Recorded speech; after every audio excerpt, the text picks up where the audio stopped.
नमस्कार, बहुत बहुत स्वागत करता हूं मैं आपका YouTube चैनल के इस प्लेटफॉर्म टारगेट एकेडमी में। आज की क्लास में हम डिस्कस करने वाले हैं जो टेरी में जो मुख्य तौर पे जो आंदोलन हुए। देखिए, जब 1815 ईस्वी पिछली क्लास में हमने डिस्कस किया था, जो जब गांधी जी आए थे तो उनके टाइम पे जो जो आंदोलन हुए, ठीक है। उनके बाद उन्होंने जो आंदोलन किए 1942 में, उसके बाद जो तो उनका क्या असर रहा है, तो ये हमने डिस्कस किया था।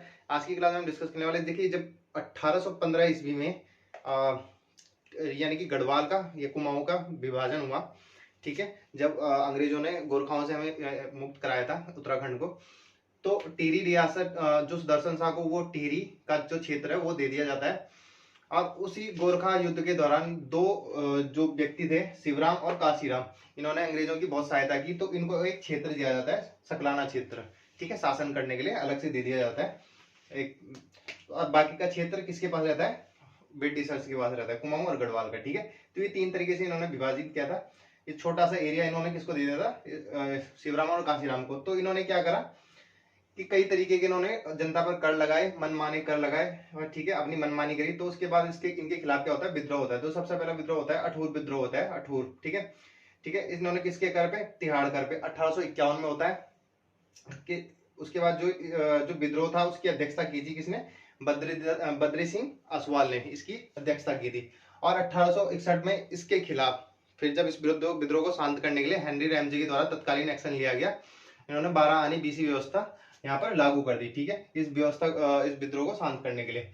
अब बात करते हैं टिहरी रियासत में कौन कौन से विद्रोह हुए। देखिए, जब सुदर्शन शाह राजा बने यहाँ पे, ठीक है, टिहरी रियासत के, तो इन्होंने क्या करता, जो वन थे वो किसके देते? ठेके पे दे दिए। किसको? अंग्रेज को। एक किस नाम के व्यक्ति? विल्सन नामक व्यक्ति को 1840 ईस्वी में इनको ठेके पर वन दे दिए। उसके बाद क्या हुआ? देखिए, भारत में वन विभाग की स्थापना हो गई थी 1864 ईस्वी में, ठीक है। उसके बाद 1868 में गढ़वाल में हुई थी, 1869 में कुमाऊं में हो चुकी थी वन विभाग की स्थापना। लेकिन टिहरी में होती है 1885 के आसपास इसकी वन विभाग की स्थापना होती है। और इसके प्रथम अध्यक्ष बनाए जाते हैं आपके केशवानंद जी, ठीक है। ये हमने पिछली ज्योग्राफी वाली वीडियो में भी डिस्कस किया है ये चीज। तो केशवानंद जी को क्या बनाया दिया? अध्यक्ष बना दिया जाता है। तो जब वन विभाग की स्थापना होती है, फिर उसके बाद वन नीति आती है, ठीक है।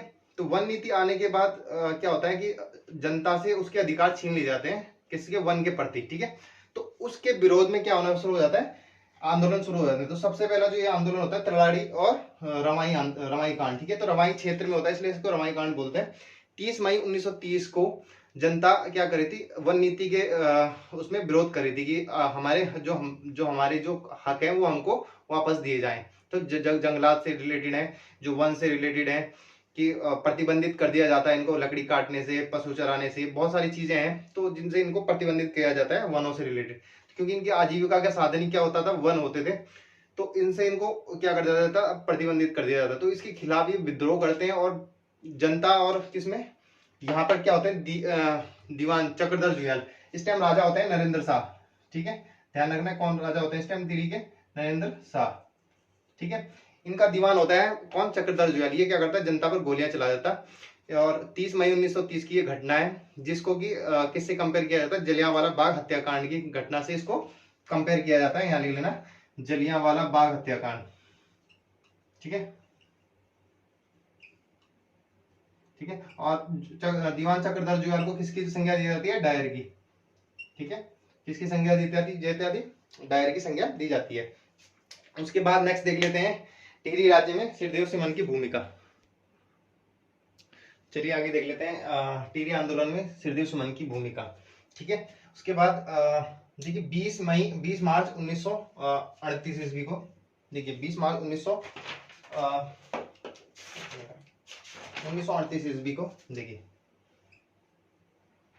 20 मार्च 1938 ईस्वी को दिल्ली अखिल भारतीय पर्वतीय जन सम्मेलन हुआ, जिसमें इन्होंने जो वहां की समस्याएं थी टिहरी या उत्तराखंड में जो भी समस्याएं चल रही थी, तो सिरदेव सुमन जी गए थे टिहरी से, और इधर से बद्रीदत्त पांडे जी गए थे वहां पर यहाँ की समस्याओं को रखने के लिए, ठीक है। क्योंकि टिहरी में तो किसका राजा था? राजा का शासन था। और ब्रिटिश इधर किसका था? अंग्रेजों का, ठीक है। तो दोनों अलग अलग चीजें थी उस टाइम। और मई 1938 ईस्वी में जवाहरलाल नेहरू कहाँ पे आए थे? श्रीनगर में आए थे। तो उन्होंने एक राजनीतिक सम्मेलन करा था, जिसमें इन्होंने प्रथम बार क्या करी थी?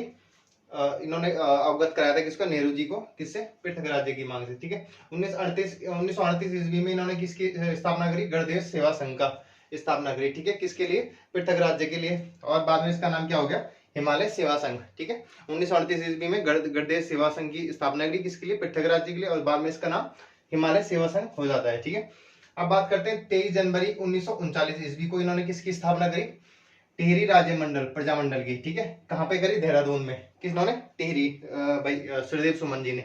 क्यों करी, क्योंकि राजा के खिलाफ अपनी मांगों को मनवाने के लिए किसकी स्थापना करी, टिहरी राज्य प्रजामंडल की स्थापना की इन्होंने 1939 ईस्वी में, 23 जनवरी 1939 ईस्वी में, जिसमें इन्होंने बहुत सारी जिन्होंने भूमिका निभाई, नागेंद्र सकलानी, भोलूदत्त, गोविंदत्त और तारादत्त गैरोला। ठीक है, गोविंद दत्त, भोलूदत्त और तारादत्त, तोताराम गैरोला।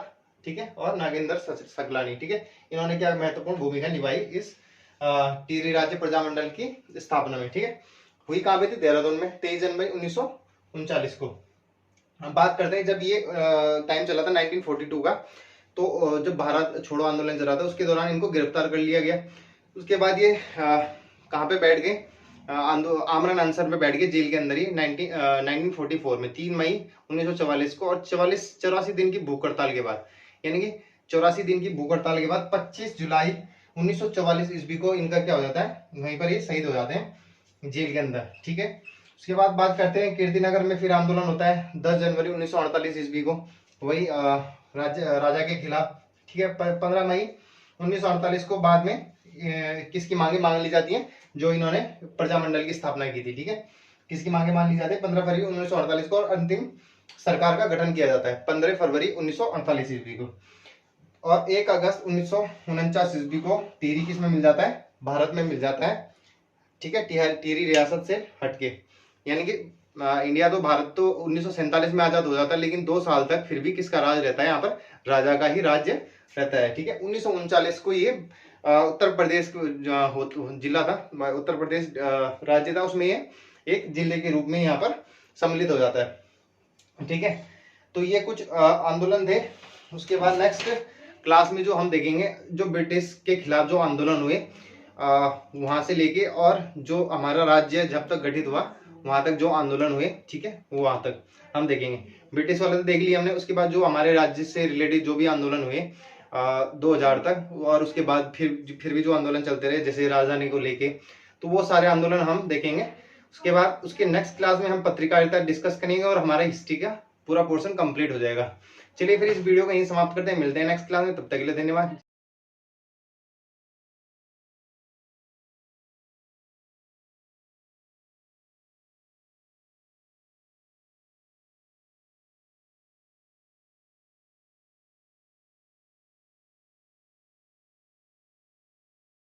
बहुत बहुत स्वागत करता हूं मैं आपका YouTube चैनल के इस प्लेटफॉर्म विस्तारगेट एकेडमी में। पिछली क्लास में हमने डिस्कस किया था जो हिंदी भाषा का राजभाषा के रूप में जो विकास हुआ था उसको डिस्कस किया था। आज की क्लास में हम डिस्कस करने वाले हैं देवनागरी लिपि। देखिए, देवनागरी लिपि का जो विकास हुआ था वो गुप्त काल के आरंभ से, यानी कि जब कहाँ से हुआ, ब्राह्मी लिपि। जब कौन सी लिपि चलती थी, ब्राह्मी लिपि चलती थी। तो जो गुप्त काल के आरंभ में जो ब्राह्मी लिपि थी वो 2 भागों में बढ़ गई थी, एक उत्तरी और एक दक्षिणी। जो दक्षिणी ब्राह्मी लिपि थी, यानी कि जो तेलुगु, कन्नड़, मलयालम, ठीक है, तमिल, ये सब इस किस में लिखी जाने लगी, अपनी जो दक्षिणी ब्राह्मी लिपि थी। ठीक है, जो उत्तरी ब्राह्मी लिपि थी उसका विकास देखते हैं। ठीक है, उत्तरी ब्राह्मी लिपि, देखिए जो देवनागरी का जो सबसे प्राचीन रूप माना जाता है वो क्या माना जाता है, उत्तरी ब्राह्मी लिपि। उसके बाद किस में आई, गुप्त लिपि में। ठीक है, गुप्त लिपि यानी गुप्त काल में। उसके बाद सिद्धमर्तिका के बाद कुटिल लिपि, और लास्ट में यहाँ पे एक और लिख सकते हैं, प्राचीन नागरी और फिर देवनागरी। ठीक है, प्राचीन नागरी और फिर देवनागरी। ठीक है, प्राचीन नागरी और देवनागरी। ठीक है, यानी कि सबसे पहले उत्तरी ब्राह्मी लिपि, उत्तरी ब्राह्मी के बाद गुप्त लिपि के बाद आपकी सिद्धमर्तिका के बाद कुटिल लिपि, कुटिल के बाद आपकी प्राचीन नागरी और फिर देवनागरी का विकास लगभग आपके 9वीं शताब्दी में इसका विकास हो चुका था। ठीक है, अब बात करते हैं कुछ अन्य पॉइंट की, जो देवनागरी के लिपि में कौन कौन सी भाषाएं लिखी जाती हैं। देखिए, संस्कृत लिखी जाती है। ठीक है, और सबसे पहले जो देवनागरी लिपि होती है कैसी, अक्सर एग्जाम में पूछा जाता है कैसी वर्णात्मक लिपि है या अक्षरात्मक लिपि है, तो ये अक्षरात्मक लिपि है। जैसे वर्णनात्मक में कौन सी होती है, रोमन लिपि, ठीक है। उसके बाद बात करते हैं कि कौन कौन सी भाषाएं देवनागरी लिपि में लिखी जाती है। संस्कृत, हिंदी, मराठी, नेपाली, मैथिली और कोंकणी, ठीक है। ये कौन कौन सी भाषाएं होगी, संस्कृत, मराठी, हिंदी, नेपाली, मैथिली, कोंकणी। संस्कृत, हिंदी, मराठी, नेपाली, मैथिली और कोंकणी, ये किस में लिखी जाती है, देवनागरी लिपि में। अब बात करते हैं ब्राह्मी लिपि में कौन कौन सी लिखी जाती है। राजस्थानी, गुजराती, बांग्ला और आपका असमिया, ठीक है। गुरुमुखी लिपि में पंजाबी लिखी जाती है और फारसी लिपि में आपकी उर्दू, ठीक है। यहाँ से भी क्वेश्चन पूछने को देखने को मिलता है। ब्राह्मी लिपि में कौन कौन सी आपको भाषाएं देखने को मिलती हैं, तो राजस्थानी हो गया आपका, गुजराती हो गया, असमिया हो गया और बांग्ला हो गया, ठीक है। ये भाषाएं आपको, और एक और भी लिख लेना इसमें, कैथी, ठीक है। ये भी किसमें लिखी जाती है, ब्राह्मी लिपि में, ठीक है, कैथी, यहाँ पे लिख लेना कै, ठीक है।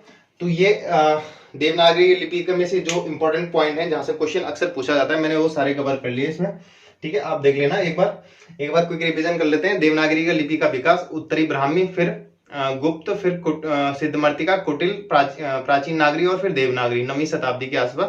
उसके बाद देवनागरी में लिखी जाने वाली भाषाएं संस्कृत, हिंदी, मराठी, आपका मैथिली और कोंकणी, ठीक है, नेपाली, मैथिली, कोंकणी। उसके बाद गुरुमुखी लिपि में पंजाबी लिखी जाती है और ब्राह्मी लिपि में लिखी जाती है आपकी बांग्ला, असमिया, गुजराती और राजस्थानी।